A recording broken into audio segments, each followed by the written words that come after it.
संसद के मॉनसून सत्र के पहले ही दिन भारत के उपराष्ट्रपति जगदीप धनखड़ ने अपने पद से इस्तीफा दे दिया है।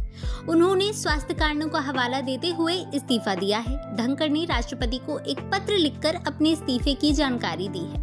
उन्होंने बताया है कि चिकित्सीय सलाह के बाद उन्होंने ये निर्णय लिया है। इस बीच आइए जानते हैं कि भारत में राष्ट्रपति का चुनाव कैसे किया जाता है और इस पद के लिए योग्यता क्या होनी चाहिए।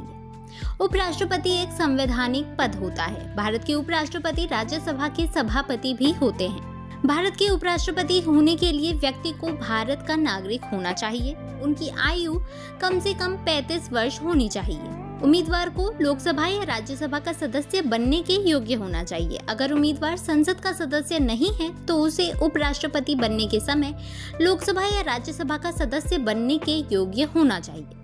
उम्मीदवार पर भारत सरकार द्वारा कोई आपराधिक आरोप नहीं होना चाहिए और उसे किसी भी प्रकार के भ्रष्टाचार के आरोप से मुक्त होना चाहिए। इसके अलावा वो किसी सरकारी पद पर कार्यरत भी नहीं होना चाहिए। इसके अलावा उपराष्ट्रपति का चुनाव भारत के राष्ट्रपति द्वारा कराए जाते हैं। उपराष्ट्रपति का चुनाव मतदान के द्वारा होता है। इसका निर्णय संसद के दोनों सदनों यानी कि लोकसभा और राज्यसभा के सदस्य करते हैं। निर्वाचन प्रक्रिया में एक निर्वाचन मंडल बनता है जिसमें संसद के दोनों सदनों के सदस्य शामिल होते हैं। ये सभी सदस्य उपराष्ट्रपति के पद के लिए मतदान करते हैं।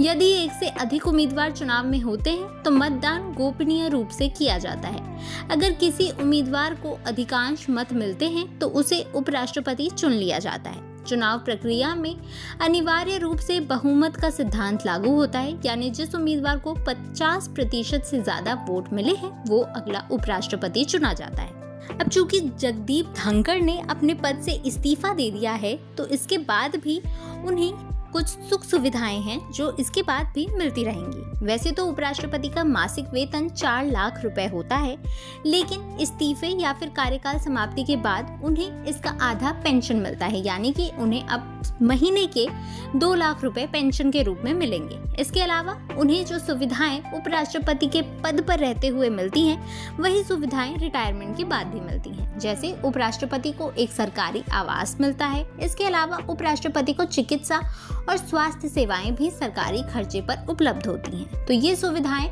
उपराष्ट्रपति जगदीप धनखड़ को इस्तीफे के बाद भी मिलेंगी। अब उपराष्ट्रपति जगदीप धनखड़ के इस्तीफे के बाद सबसे बड़ा सवाल ये उठता है कि अगला उपराष्ट्रपति कौन होगा और इसका फैसला कब किया जाएगा। वैसे अगर उपराष्ट्रपति जगदीप धनखड़ के स्वास्थ्य की बात करें तो बीते कुछ समय से उपराष्ट्रपति जगदीप धनखड़ का स्वास्थ्य ठीक नहीं था, जिसके कारण आज उन्होंने इस्तीफा दे दिया है।